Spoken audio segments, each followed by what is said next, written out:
On this episode of the Crush the Rush podcast, I'm so excited to literally invite you into my kitchen. Let me tell you a little bit more.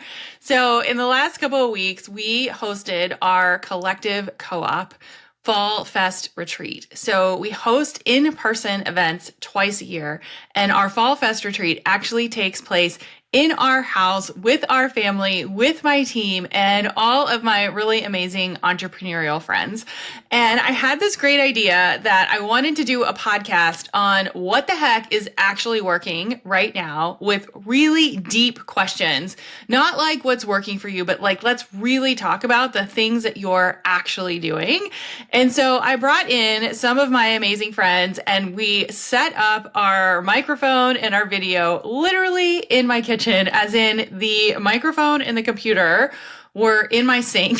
And then I had all of my amazing clients. We had 9 amazing women fly into Columbus for the weekend, and I had them all sitting around our kitchen table, and this is what the outcome was. And so we thought it would be really cool to not only have the conversation live with them, but to bring it to you, to give you a sneak peek about how powerful the collective co-op is, but also business is just better when you're working together. And so I hope that you get so much out of this conversation and just are able to learn from these amazing female entrepreneurs.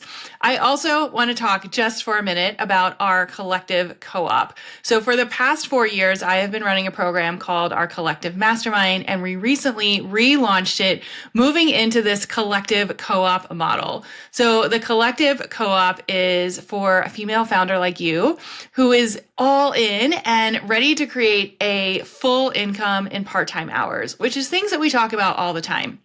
But here's where it's a little bit different because you get the business strategy and the accountability and the support to grow your dream business all in one place. But in my mind, you need more than just coaching, right? So in the collective, not only do you get the quarterly strategy planning sessions with me, but you get our retreats, you get access to my team, and you can make them all yours. So it's so much more than a mastermind. It's literally all of our tools, all of our system, our team, and all of your peers that are coming together to literally make your inner circle. So I would love to invite you to experience the collective co-op at hollymariehaynes.com/co-op, which is COOP.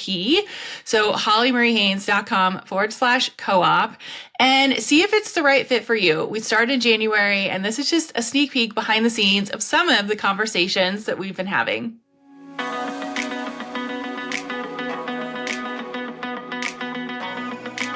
Welcome to the Crush the Rush podcast. My name is Holly Haynes, and this podcast is so different because it is actually taking place in our kitchen with our collective co-op members, and we are getting to the deep roots, that's been a really fun word this weekend, of what is actually happening in the online space and in the business space. And to do that, I have invited some of my amazing friends here, and we're gonna just like roundtable and ask each other questions and hopefully help you figure out what your next steps are. So do you guys want to introduce yourself? You can go first, Yes.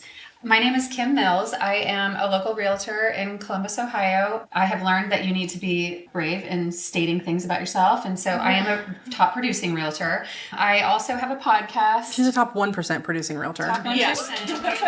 Thank you. I also have a podcast, and I started a marketing firm with Whitney Abraham, where we are leveraging social media to get agents to market themselves better and teaching them and actually doing the work for them. The other things about me, I am also a high school swim coach. I am a mom of 2 boys that are teenagers, and I've been married 19 years. And the favorite person in my house often has the 4 legs and fur, Waylon. You also really have like a significant marketing background. Yes, I do. So before I jumped into real estate, I was in advertising, and I was doing the whole ad agency game. I moved to Chicago and I loved it. I loved every bit of it. So when it comes to advertising and marketing and branding, I've always had a passion for it. And when I see somebody doing it well, it makes me so happy because I know how hard it is to actually have some strong brands and be consistent with them.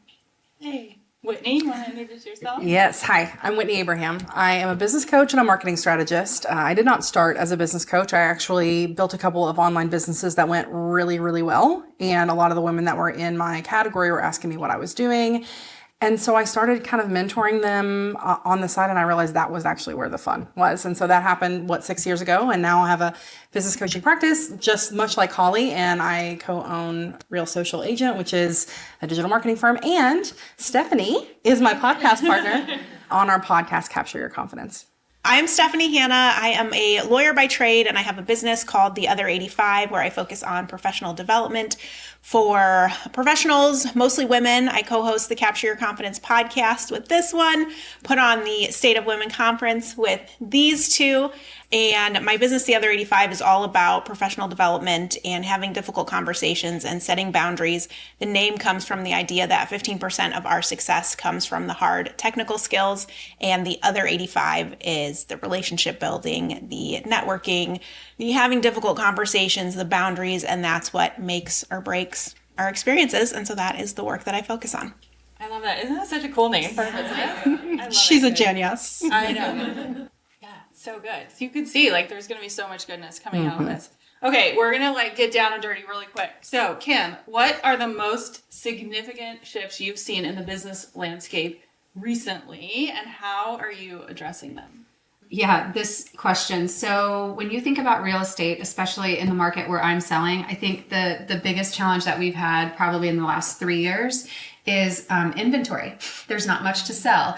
And on top of that, you have an abundance of people jumping in to also be agents. So example, in Columbus, if you were to look at our MLS, an average or normal year, when it's even, not buyer seller market, it's just an even market, that's probably 10,000 units are in MLS. We have been hovering in the number of 1,500 units in MLS. So it obviously is skewing very heavy to a seller's benefit, which makes it really tough for buyers. But at the same point, we have a bunch of people jumping into the business. So it's made it super, super competitive for agents, but also for buyers to land a house. So I would say that's probably the biggest thing, is we're all trying to sell something and there's very little of it to sell. Yeah, how are you handling all the additional competition and limited inventory? Because I feel like regardless of what business you're in, competition is always there, right? Yeah, I think for me, I'm thankful that I got into this business in 2010. So I'm thankful I'm not a brand new agent, just because I do think it's hard to jump in when it's like that. Mm-hmm. It's not impossible. I think you just have to be very disciplined. My feeling is you start with mindset. So I do think when things like this happen, it's really easy for people to start operating in fear and operating in scarcity. And then you see the really bad side of people. And I unfortunately have seen that in our business. But I also feel like there are people who just jump into, it's going to be okay, stay calm, have more of the abundant mindset. There's enough for everybody. And that really, that shift from just how I think about it has helped immensely. I also think you have to just put your blinders on. There's so many people, when you panic, oh my gosh, what are they doing? Maybe I should try that. Or maybe I need to do X, Y, or Z. And that's fine, I think, if you're just brainstorming and getting ideas. But when you really start to see people doing this, it's like a ping pong or, a pinball, it's chaotic. And then they're lost and always, I feel overwhelmed with very little results. So for me, it's actually, some of these questions that I know you're going to get into, I think I have tried to keep it so simple. I think for me, the simpler I can keep what I'm doing and the more consistent I can do it, that is where my results have come from. So good. Whitney, you want to share? Mm-hmm. Yeah. So here's the deal. Has anybody felt like it's harder to sell right now? Yeah, that's a thing that's happening. And so we're having to shift the way that we're marketing and also shift our offers to be responsive to that. So in the past, a lot of my business model was based off of accelerator programs, short group coaching program that solve one particular problem. But what I'm realizing is that the current market, there's so much energy that it takes to get in front of the number of eyeballs that you need in order to pull off a launch like that, to get the numbers that you want. And buyers are being more discerning about making that decision. So they're hesitant, which means you've done all that work for a lower ROI. So because of that, my business model has shifted. And instead of putting a lot of energy into launching short accelerator programs, I went two different directions. One, super high ticket, super high touch. And also, instead of coaching, completely done for you service-based model.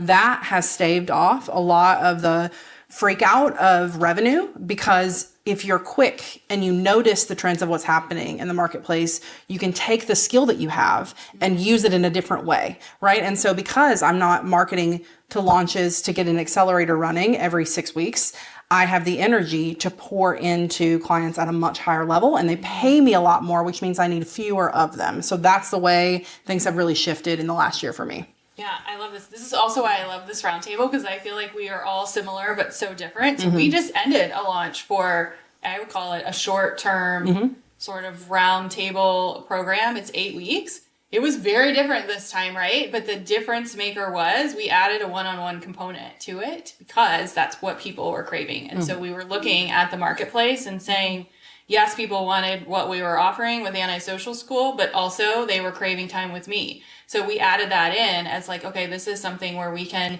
meet people where they're at. I wasn't in a position to flip my whole business model. Maybe I will. I don't know. There's been lots of ideas this weekend, but I think there's ways that you can like really look at what are people asking for, what are they craving, what are they actually paying for. You don't have to change everything, but like think about how can you position yourself to meet them where they're currently at. Any other thoughts you guys have on that topic?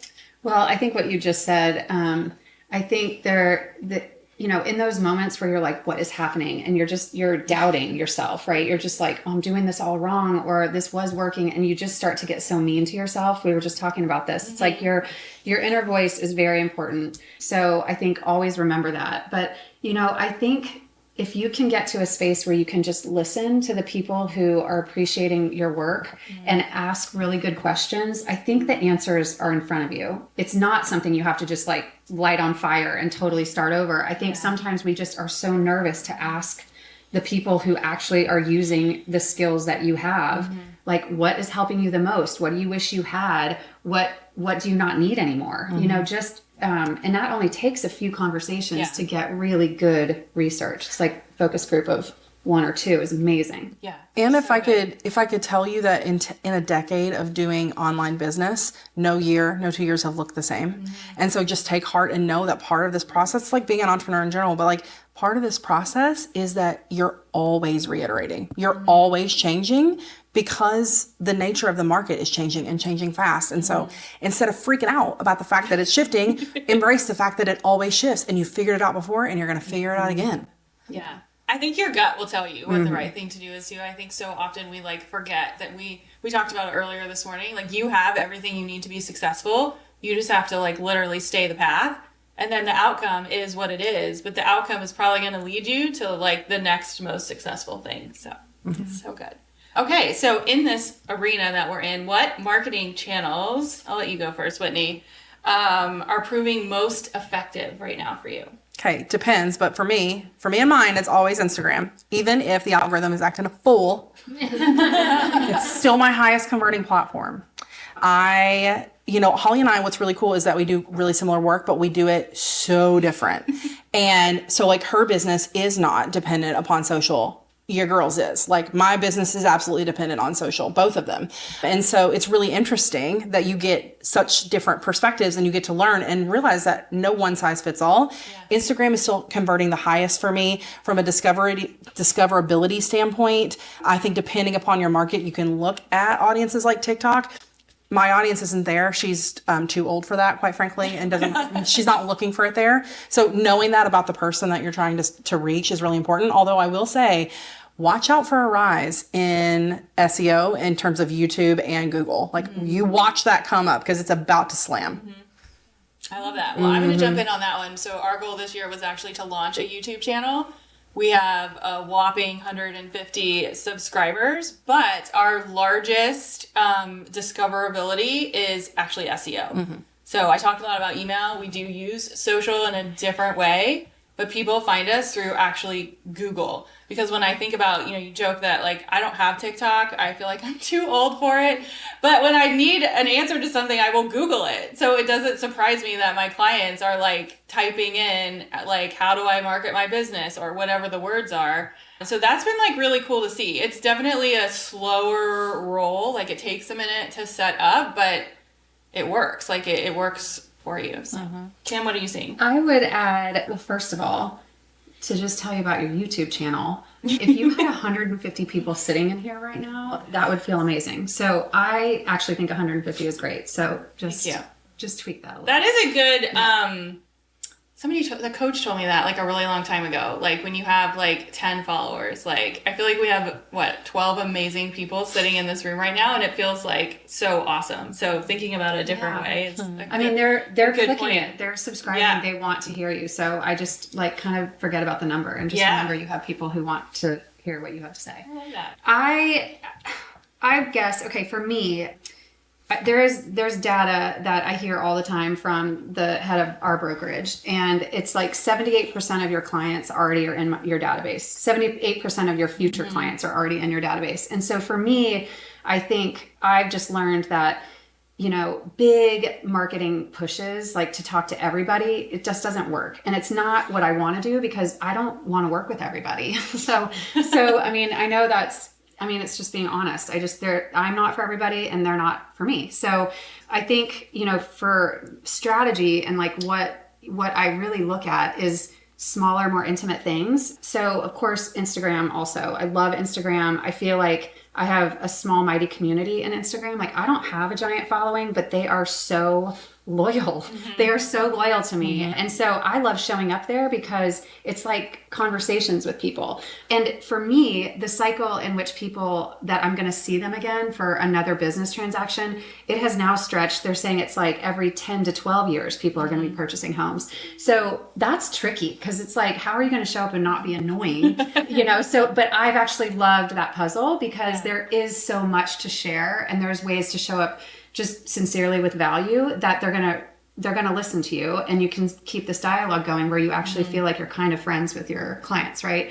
So that is how I approach social. I do think email marketing is really important for me too. Again, not selling, just sharing value. And then I love small events. Like this type of room is so fun. I always joke with Whitney that like I'm afraid I'm the girl who like is going to throw a party and feel like no one's going to show up. So I say it all the time. I say it all the time. But I knew like the first time I did this, I was paranoid. I was going to do this and no one was going to show up. And then I finally was like, if nobody shows up, I don't have to tell anybody. You know, like what am I so worried about? Just won't show anybody the event.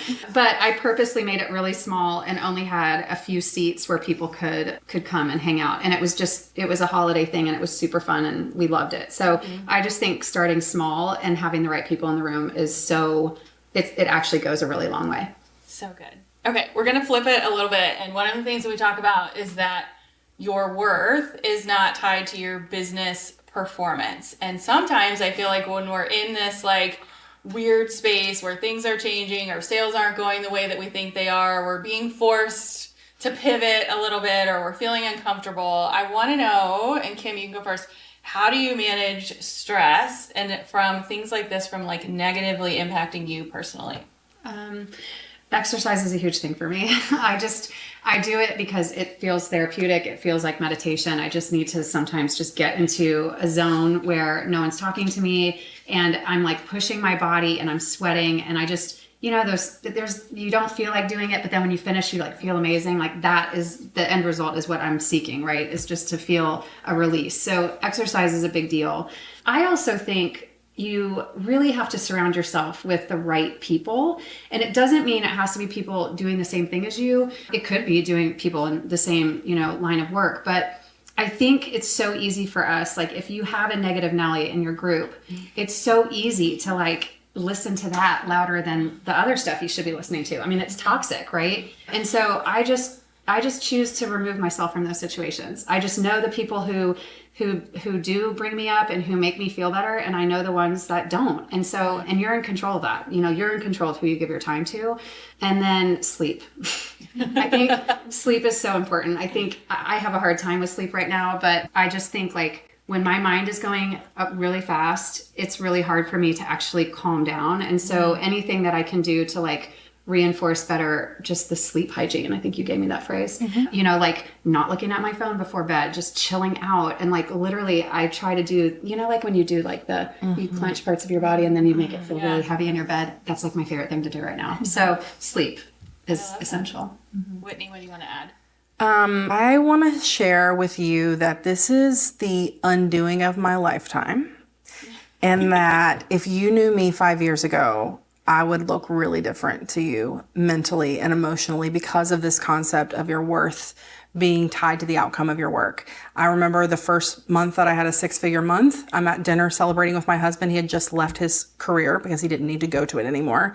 And I'm sitting at our dinner and I'm looking at the numbers and I see that I hit 6 figures in 1 month. And my immediate feeling was, fuck, how am I going to do it again? So, and I made that mean so much about me, so much about whether or not I was really good at what I did because I felt like success was my only calling card. So I spent a lot of time in therapy, which we all hard co-sign. And I will forever be in therapy because I need that as part of my consistent routine. I spent a lot of time learning skills to help me manage and untangle some of the stories that I built in the first wave of my business. And now it looks like meditating twice a day. It looks like therapy every other week at minimum. It looks like me having people in my life where I can be who I am and know that they reaffirm that my value is not in a number that I earn, but rather in the heart of the work that I do and the impact that I make. So I co-sign everything this woman said. I love you both. Mean it. Bye. Yeah, I think too, I mean, I agree with everything both Kim and Whitney had said. And I think for me, it's finding people like this. You have, I mean, if you're listening, you have a community that you can lean into. If you're obviously here in our kitchen, like we just built you like a support network. But to me, it's like I have to feel the feelings because I feel like in corporate and in some of my previous lives, I wouldn't feel the feelings. And I was like, just keep working, just keep working, just keep working. And so for me, it's like being able to let go and have a day where I do feel disappointed or I do feel upset or I do feel mad, but then it's like, okay, I can only control my actions, right? I can't control the outcome. And then being able to have a group like this where I can be really honest and be like, so I have this crazy idea that I want to host a podcast in my kitchen and I don't know what to do about it. But then I have to like put blinders on and be like, no, I'm going to do it because it feels good to me and it feels exciting to me and I don't really care what anyone else is doing. So I have another rule that I always say, create more than you consume. Mm-hmm.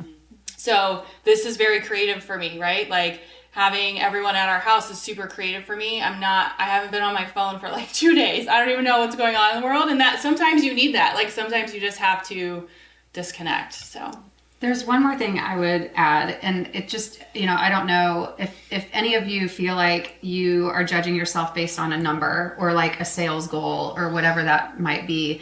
When Whitney started talking, it made me think about, I had this goal in my head and I don't even know honestly where it came from. Probably someone else said it and I was like, oh, that sounds good. I should just do that. And so in my mind, I was chasing this like production metric. I was like $20 million in sales or 50 transactions, whichever comes first. And COVID 2020 was the year that I actually hit that. And I've never been more unhappy. Mm-hmm. Never been more unhappy. And so then I was like, what the heck? Like, that is not the goal I should have.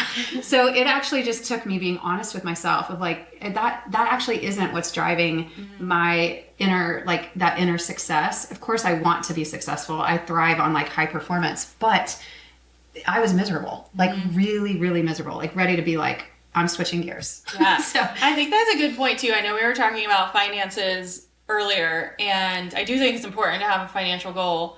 But sometimes for me, it's not the financial goal. I talk about the bus stop dream all the time, but like, I just want to get my kids off the bus, or I just want to get like 10 hours of sleep and to be able to watch Real Housewives. That sounds really exciting to me. And that sometimes is like, how do I create the schedule and the business that supports that? And like, I'm not saying you shouldn't have money goals, but it kind of like releases the pressure of, if I can create the schedule I want and the lifestyle that I want, typically you end up doing better financially as well. So. Okay, Stephanie, you're up. Okay. How do you set realistic goals without overcommitting yourself? Because you have so much irony, guys. Right? The irony. So here's the thing. I have actually gotten very good at saying no. And this window, like I would say for all of us, we're in a 2-week window where it's very different than the rest of the year. You know, so my 2 things I value the most are family and then supporting women. So the thing I had this morning was a family thing, and then this is a supporting women thing. And so they're literally my top 2. If this was something else, I wouldn't be here, right? So I think it's getting very clear on the values, getting very clear on the top 2, maybe 3, but I don't think it can be more than that. There are other things that are really, really important to me, but they're not in the top 2 in this season. And then knowing that you have to be flexible. We typically are not working at 8 o'clock at night, but last week and this week we are. And it might be a little bit later. But it's such a small window. The majority of the time, we have the boundaries and we're enforcing them. So for me, it's like really honing in on that top 2 things. And then everything else has got to go. And then doing the therapy work to really be okay with that, like in your core. Yeah, I love that. In the business world, we call it sprints. So like in project management, there's sprints, right? So like I know this next like 2 or 3 weeks is a sprint, but I have to set really clear boundaries at the end of the sprint because I actually like sprints. Like sprints feel really exciting to me and I'm like, let's go, right? But also Scott's like a single dad during these sprints. And so it's like, okay, if we want everything else to work together at the end of the sprint, we have to like go back. And I think for me, that's honestly probably the hardest because I have to pull back. I know it's good for me and I know there's a reason for it, but I like the sprints. And so I think recognizing like you can have a season of a little bit crazy and there's a reason for it, but then being able to pull back. So You'll appreciate this that my therapist knows because Holly and I are so similar this way. She calls it me being on one. And so I'll come to a therapy session and she can tell, she's like, oh, you're on one, aren't you? I'm like, I'm on one. yeah. How do you deal with your busy seasons the best? Very similar to both you and Stephanie. I will say I have learned, this is one thing I never used to do, but I'm really doing it now. I used to just put my head down and execute during a sprint, and I miss the magic of all the reasons why I love the sprint. And so my feet are I'm exactly where they are. And literally I leave every single one of these things crying because I'm just like so grateful. So I'm like in it. I'm soaking it up like a sponge. I'm so obsessed with what we're doing. I'm so excited to do this work with the people I love. I'm like watching the conversations, on fire for the work. I'm just soaking it up so much. So just be where your feet are and pay attention to it and like, I love that because like I don't want to miss this, right? Like I don't know the next time I'm gonna have a podcast in my kitchen. So you gotta like soak it in. That's great advice. Tammy, you want to share? I think that I just want to add, my dad told me a long time ago that there's trade-offs in everything, right? And so I think he always knew I was a big dreamer. Literally, I get emotional because it's my dad. But he never said, like, you can't do that. Or like, how are you going to do that? It was just like, go for it, but there's trade-offs. So there's certain things that might have to fall to the side and that might not be forever, but literally you're going to have to make these decisions sometimes. And I do think there's seasons. I think there are moments that you just have to really be honest with yourself again. You know, like, is this a time where I can add something? Is this a time where I should actually really be subtracting? And I just think those seasons, at least for me, some of it is business, a lot of it is family. And so it's just, you know, what I love about what I do is I just can I can shift the gear up, I can shift the gear down based on that and still find peace because of those values, right? Like I know those are good decisions to make because it feels right in my heart. Yeah, I love that. I feel like I'm going to switch like deep strategic questions now, but we'll come back to this one. There's a lot of talk about AI, Chat GPT, Google Gemini, all the things. So I'm going to sort of combine 2 questions, and that is, what systems and tools are you finding that are the most helpful for you in this season? So Stephanie, you want to go? Yeah, I will. So I am a very late comer, I think, to the Chat GPT world.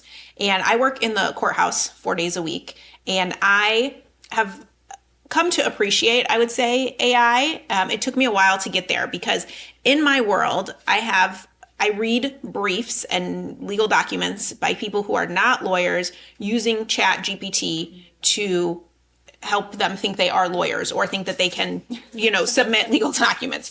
So I had no problem.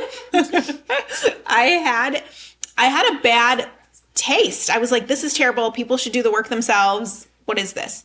But I will say, I have seen it used for good. And I think there's a lot of benefit. I think we preach that we need to be working smarter, not harder. And so coming up with ideas, with questions, with prompts, things to kind of get your brain going in the right direction, I actually think it's okay. I think it's very helpful. We can't be firing on all cylinders all the time without. And so I think if you're not fully relying on it in place of your own thoughts, I think it can be a really good, useful, helpful thing. I love that. You want to go, Whitney? I have so many thoughts.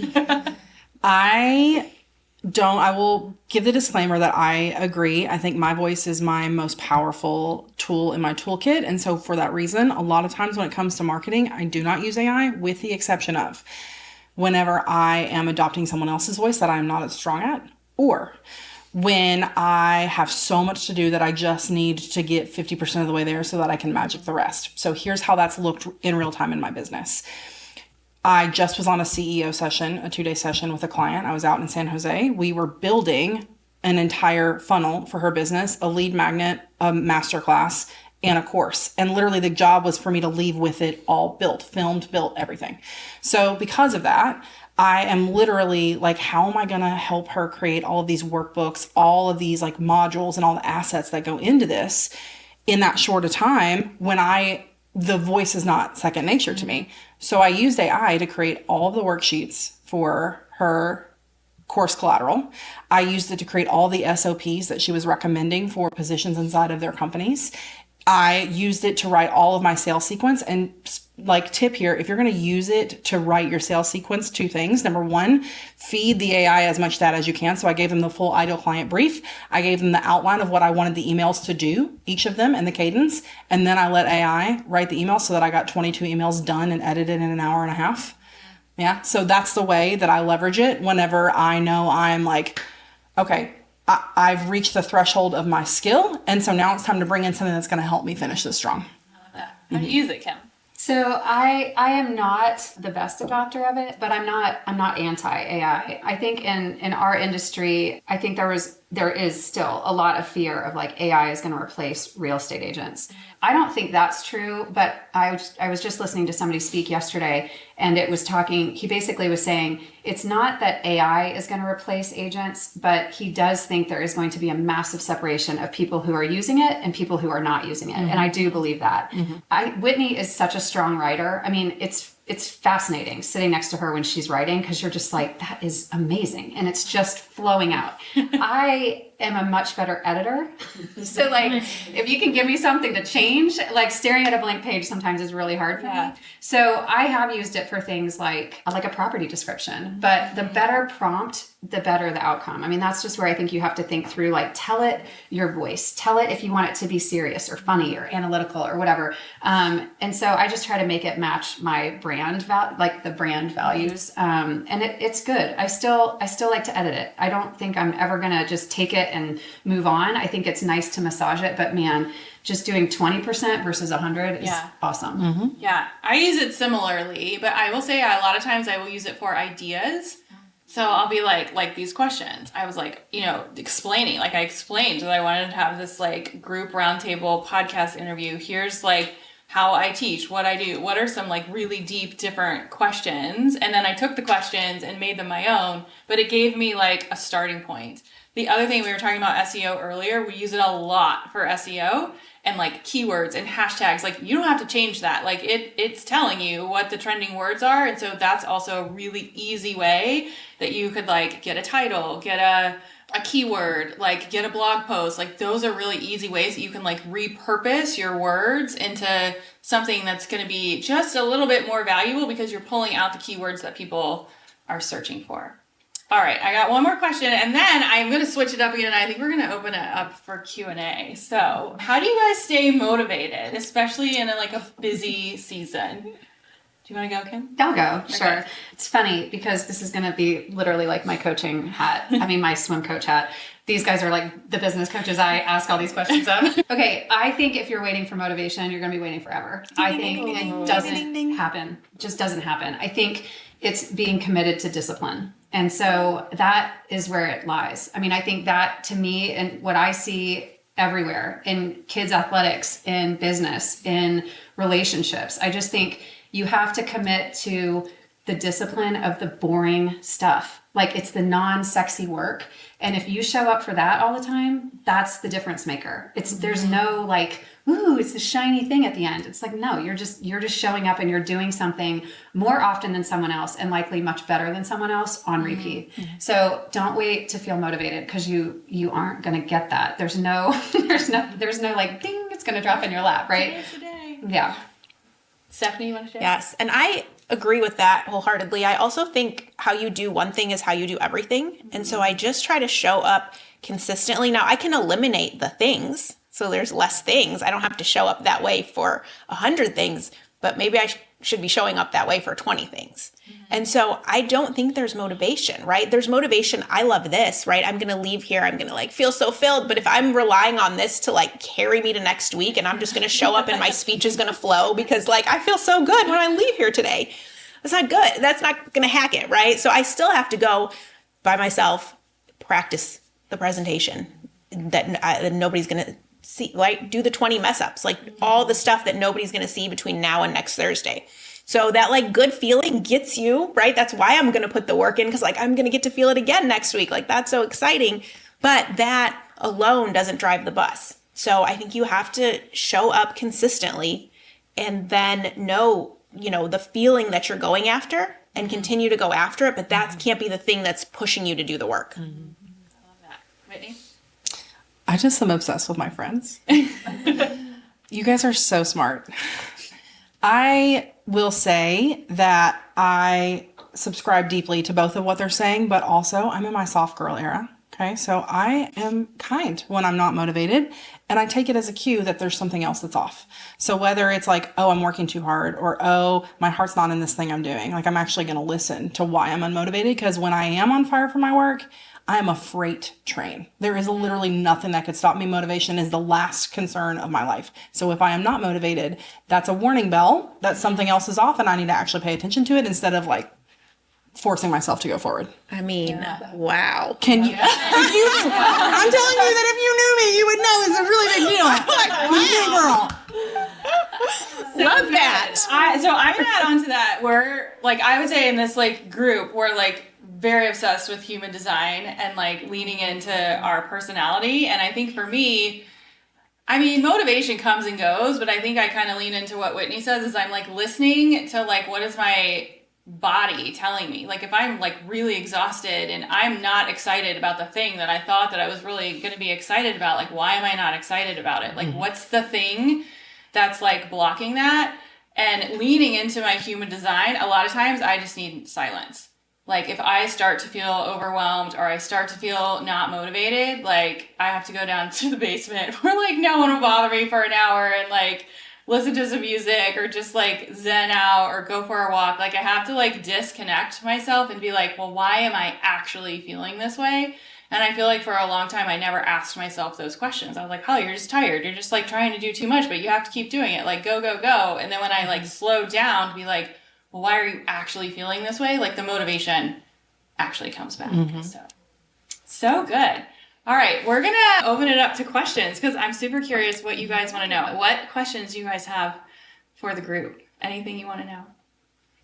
I would love to know, what are some of the like specific like sales tactics that you guys are doing when it comes to bringing people into your networks and your environments to potentially get them to be clients? Like, what are some of those specific activities that you guys are doing every day? Yeah. So the question was, what are specific sales tactics? We've been talking a lot about like not being afraid to sell and talk about yourself that you guys are using to bring, let's just say, money and clients into your world.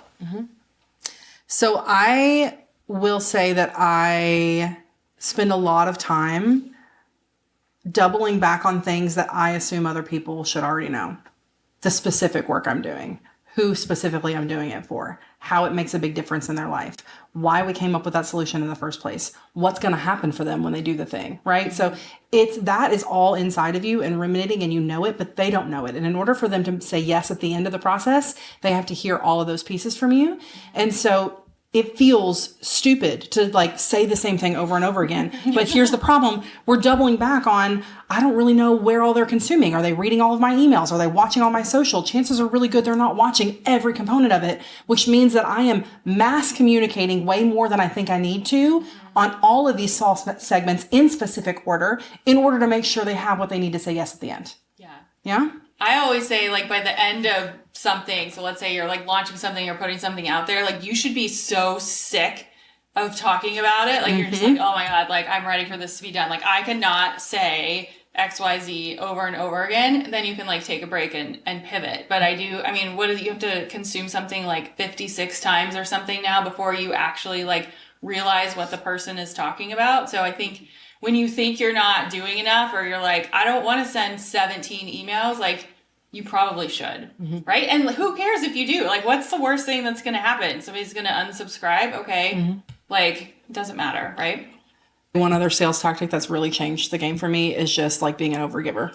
So I lead, if people call me and they have questions, like I'll happily answer their questions, whether or not they're working with me. And that has created trust, which has converted way more than I think any sort of strategy or like process. Yeah. Yeah. I was going to say, I am now, I would say, reaping the benefits of 15 years of consistent networking and building relationships. A lot of it is referral. A lot of it is word of mouth. LinkedIn, don't sleep on LinkedIn. Sharing information out there and just being a consistent thought leader. In the times when nobody responds and nobody reacts, they're consuming it. They just are too quiet to tell you about it, right? Think of all the things that you observe other people doing that you admire that you just aren't sharing in the moment, right? So people are consuming. I have people buying tickets for our conference that I'm like, oh, you pay attention? Like, I haven't heard from you in years. Like, they're like, we have been following you for the last 5 years and I'm like, oh, okay. Well, I'm glad I'm still putting it out there. Right. And so that overgiver, the being a relationship builder, a consistent relationship builder. I mean, people at the end of the day have to know you, like you, and trust you to want to do anything with you. So the more that you can create moments of know, like, and trust, the easier it is. For me, so much of what Stephanie just said, I went into real estate knowing I did not want to be working with strangers. But obviously when you start, everybody's a stranger. I say that kind of laughing because I still didn't operate with people that were strangers. I went back to places I had worked where I had really strong relationships and just tried to think of ideas of like, what do they need? Like, what could I help them with? So it was like, what C-suite level executive are you recruiting? Like, I'll take them on a city tour for you. Like, just getting creative of like, what can I do that you can't do and you don't have time to do it? You don't even know you should do it. Let me just tell you why. And then they were like, oh my God, please do that. But it's the consistency of thinking of these things. And for me, it's not like, and it's not to say like, oh, I wish this would work, but like a funnel isn't going to work for what I'm doing, but layers of engagement do work. So for me, it's like, I show up consistently on Instagram because I know people are watching and I love the dialogue and the engagement that I can have with people, whether I've worked with them or not. I just know if I'm consistent there with what I'm saying, how I am, that I'm authentically showing up, those people actually do just contact me and I don't know who's watching and they immediately skip all of the crazy steps. They're just like, can you sell my house? And I'm like, yes. So sure can. Yes. But that did not happen like the first month I started doing that. It's taken a long time of just believing that it's there and it's worthwhile. It's a very useful business tool for me.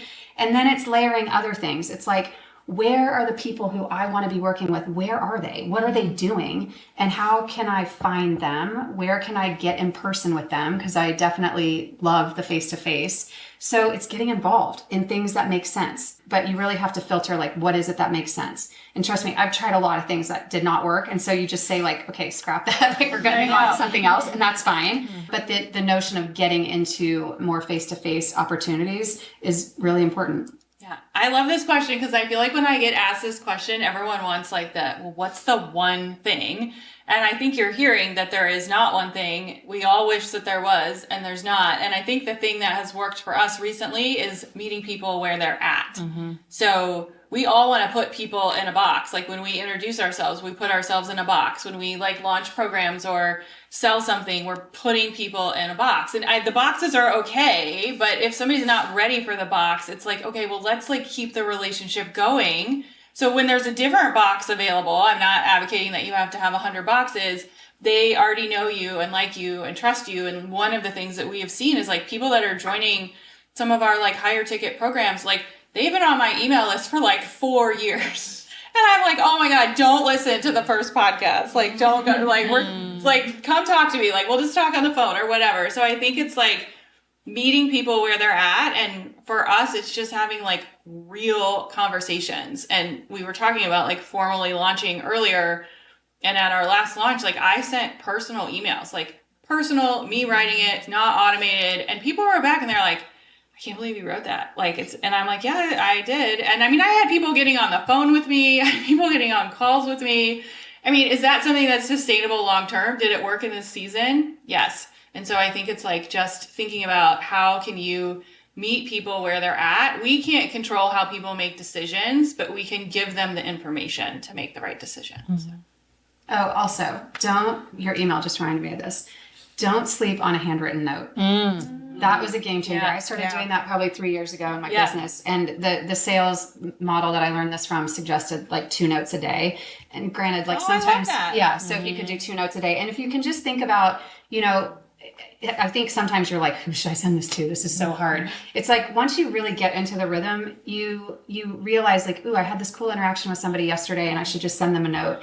Just think about your own behavior. What do you open first in your mailbox? Yeah. If there's a handwritten note, like you're going to open it. Yeah. I actually save them. I have a file of like handwritten notes, and it just like sometimes you just need to see one. So you're like, okay. And coupled on that, I actually think Holly's really good at personal touch of like memorable gifts, right? Her gift giving is next level. And you'll pick up that thing, even if it is, whether it's like branded of her business, or if it's a thing that she sent, you'll pick it up and you'll think of her.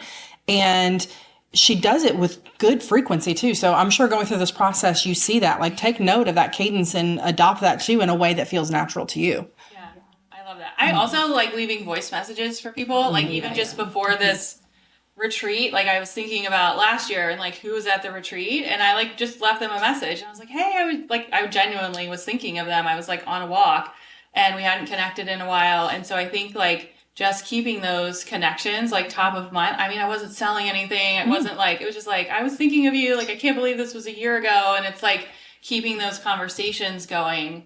That's what moves the needle the most. And I wish it was like this fancy process, but it's not. There's a cool book, I think I read it last year, called The Power of Moments. And for me, that has been, when you said personal touch, I do think there's an element to what you're doing that sometimes you forget that it's you that they want, right? And so I think it shares some ideas with you about how to take people through an experience that they're going to remember that is personal. And that doesn't mean it's a giant lift on your side. It's just leading with those moments and not forgetting them. So good. Yeah. Any other questions you guys can think of? I have one. Oh, you go. Oh, yeah. So all of you are obviously speaking next week. I hope it goes great, by the way. Thank you. And I have spoken a lot, and I want to speak more and better. What are some ideas, maybe not the one thing, because I know it's not always the one thing, but how do you enjoy and have seen work when you're on stage and you then bring someone into your email list, your world? Oh, good question. That has worked really well. Thank you for asking the smartest question. So the question was, all of us are speaking at the State of Women conference next week. It's like the Olympics of business in Columbus right now.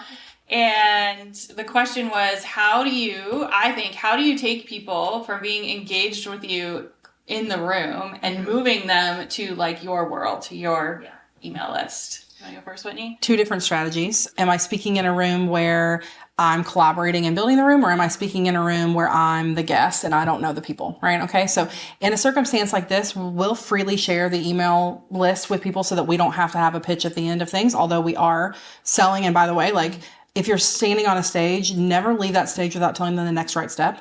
Whether it's getting in your community or buying a thing that you're selling or whatever, always give them the next right step with you. But because we're launching something jointly at the tail end of that, there's obviously a whole flurry that's happening at the tail end of that event and then spiraling afterwards. But if I'm going into a room as a guest speaker and I don't know those people and don't have those email addresses, then I am baking multiple ways for them to get in email communication with me throughout the process, right? So often when Kim and I give master classes for someone else, we will literally put multiple of our lead magnets at different points in the presentation of like, hey, if this is the thing you need, here's a free resource that will make it totally easy for you. And then we just keep on going. Of course, in any of our written materials, there's a QR code that either sends to social or sends to our email, a lead magnet of sorts. And then finally at the tail end, I just tell people, hey, here are some options. Like you can listen to the podcast, you can follow along on social, you can, if you have a lead magnet that's appropriate to your talk, give it there, or here's 15 minutes of my time. Like if you want to have a conversation about where you are in business, me giving my time, that converts so high, right? So a QR code to your Calendly at the tail end of it, bye.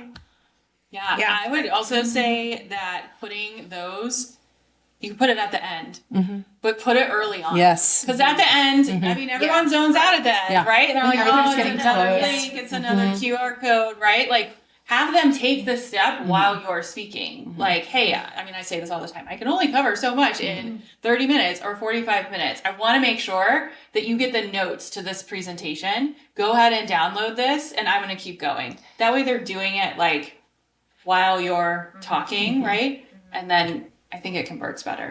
It's just like leading with that value, right? Like whatever it is that you can give them. I just think people, one, appreciate it, but you've got to get an email, right? I mean, that's like the goal. And so once you get that email, then it's like, okay, now think about what you want to do with it. I'm still learning how to do this part well, but you know, I realized that I don't really care if my subscription list is giant. I just want it to be relevant and I want them to stick around. And so it's like whatever you think you have to do to get that email. I mean, you know, within reason. Right. She's like, I'll send you a topic when it's done. Yeah. But I do think like if you can think through a juicy lead magnet, people will do it. I just think you have to, and maybe this is something you could Google in AI. Right? I just think through like what is it that somebody would give their email address for, and then create that. Yes, and I will add from a practical, tactical standpoint, practice your speech so that you're so good, someone in the audience wants to hire you. That's what I need. I don't need your email. I want you to hire me to come speak for you. And as someone who, for a long time, all I did was speak, you have to charge. You do. It does the whole industry a disservice. I did when get you my first page. Good. Yay! Excellent. So very excited. I feel like it crossed over. Yeah. But I want to charge more. Yeah, no, and Yeah. absolutely. Yeah, I mean, it does the whole industry and our gender, quite frankly, a disservice when we speak for free. Louder. Right? So we have to charge, and then we have to be good. We have to practice. We have to be so good so that people want more of it and someone in the audience wants to hire you. Yeah. I mean, I just love that advice in general. Like, just be so good that people can't help but be like, what are you doing? I want to be a part of that. Like, I feel like that solves all the problems. Like, just be so good.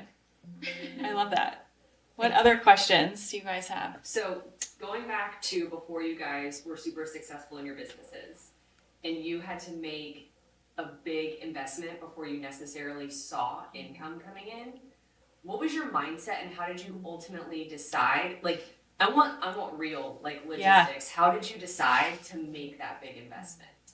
That's a great question. Okay, so the question was, if you're newer in business or at a point where you're thinking, what are financially the right choices? How do you decide, I would argue, to take the risk to make a bigger investment in your business? Who wants to go first? I will go first just from the angle of when I started. So the investment that I made was getting rid of a full-time salary, right? That was the investment. I didn't necessarily buy something or buy a program, but that was essentially the investment, right? And of course I did it I'm very cognizant from a very privileged place of having a spouse who had insurance and who had a job, right? But I think the mindset is that you have to know that there is always a plan B, right? There is always a plan C. You can always go back to wherever you were. You can always figure out, you know what I mean? Like you have confidence, that quote I shared with Whit earlier this week, confidence is essentially having the trust in yourself that you can figure it out, right? And so that's what it was. And then also ideally surrounding yourself with people who have that same thought, right? And that same mindset. So I think that's a big piece of the puzzle. Now, these guys can obviously speak more to like things that they have invested in, but what I invested was my time to get really good at the craft and then go sell the craft. That's a great answer. I mean, I left a very a great salary position to jump into 100% commission and freaked out. That's normal, I think. You should freak out. Yeah. And I too came from a nice privileged situation where financially I was taken care of, insurance was taken care of, and I had a really good support of like, you can do this.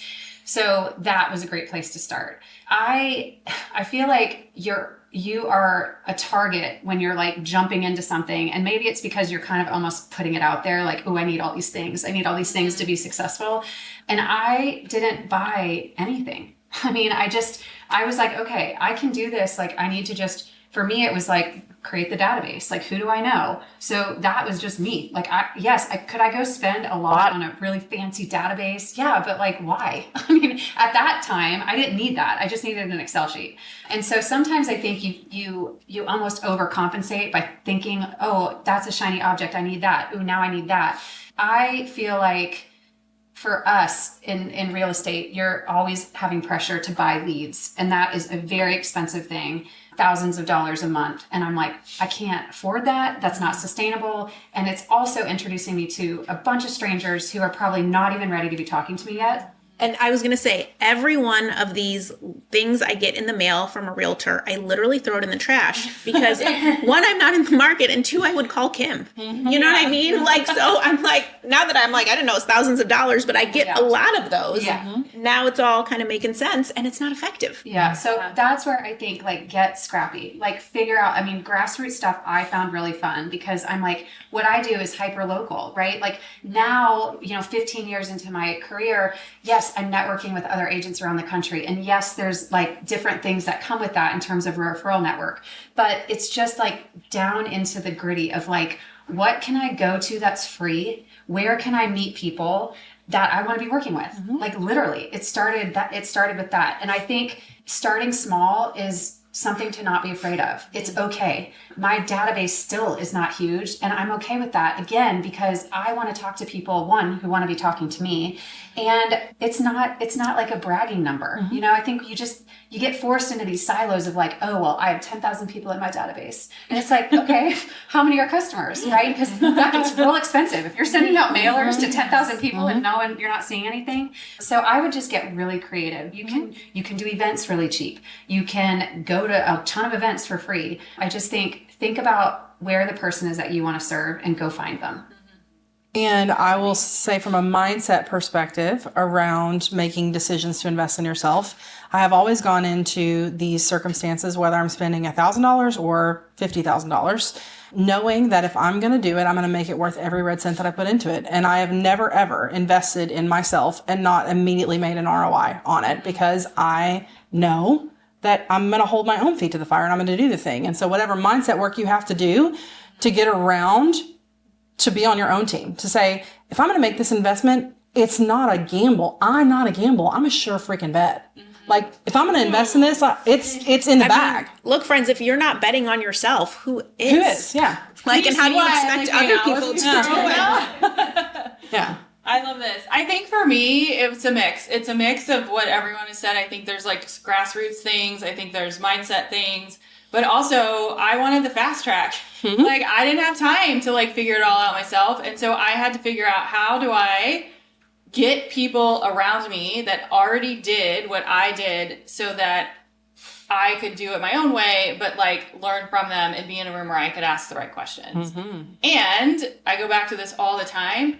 It's on me to do the work. It's not on the person I hire or the person that I'm asking questions to. And I think in this industry, that is so important. It's because I could literally tell you all the things to do, but it's like, you're the one that has to follow through with it, even with like the best accountability, which I think we definitely have. But it's like, you have to believe in yourself and you have to be really excited about it. And I think the worst thing you can do when investing in something is to like wake up the next day and be like, oh my God, I can't believe I did that. Like, and worry about it every single day, right? Like, that's not, we talked about like when I left my corporate job, like I was not making my salary, but I knew like I could not wake up every day and panic or it was going to be a horrible year, right? Like, that's not going to work. So it was like, okay, here's the plan.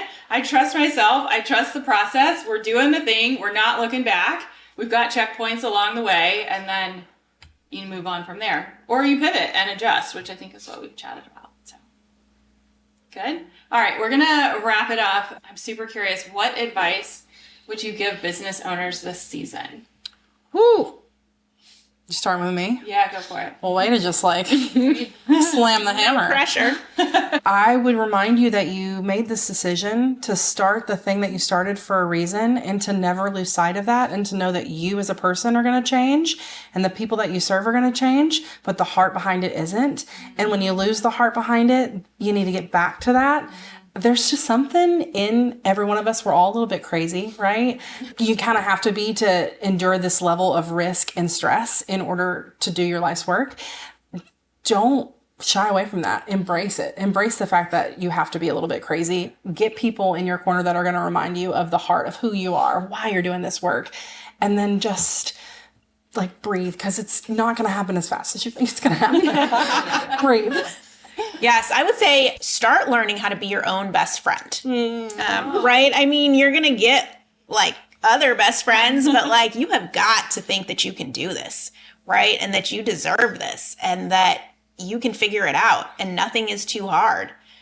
Because if you don't, none of this really matters, right? The conference next week, our friend Simi is talking about, right, self-centered love and self-love and compassion. And as we were discussing the whole conference, we thought, man, that's like literally the heart of it, right? Because man, if they don't pick up on her message, our stuff is a lot less relevant. So start being your own best friend. So good. I would say just get really curious, ask a lot of questions, find your people, and just work your ass off. I mean, I just think that is I see it in so many places. I see it even with clients who hire me and what they're doing in their profession. The people who work hard, there are results behind that eventually. Like, you just can't avoid that part. And so, I mean, I often laugh that like sometimes I think I'm a sucker for, I'm not going to say punishment, but just like work harder. But I'm not saying like create burnout for yourself, but there are moments that you are the person that has to lift and move, and you're the best person to do it. So I think in those moments, just remind yourself, like, I am the best person to do this, and I'm showing up. I love that. So one of the things that we've incorporated in our business is what we call the heart promise. And so, I mean, I'm very strategic, I'm very list oriented, but everything we do has this like heart promise behind it. And it's like, how do you want people to feel when they're done having a conversation with you, or they're done hanging out in your kitchen, or they're done with a podcast interview? And for me, when I start to get overwhelmed with all the logistics and things, I'm like, Holly, just go back to the heart promise. Like, how do you want to make people feel? What's the impact that you can make, even if it's so small? Because I feel like the like combination of all of that, like the compound effect of all of that, will sort of bring everything together. So thank you, ladies. Thank you so much for hanging out in our kitchen for our first live podcast interview. I hope those of you listening can sort of like feel the joy and excitement and the community. And for those of you that are here, thank you so much. Yay.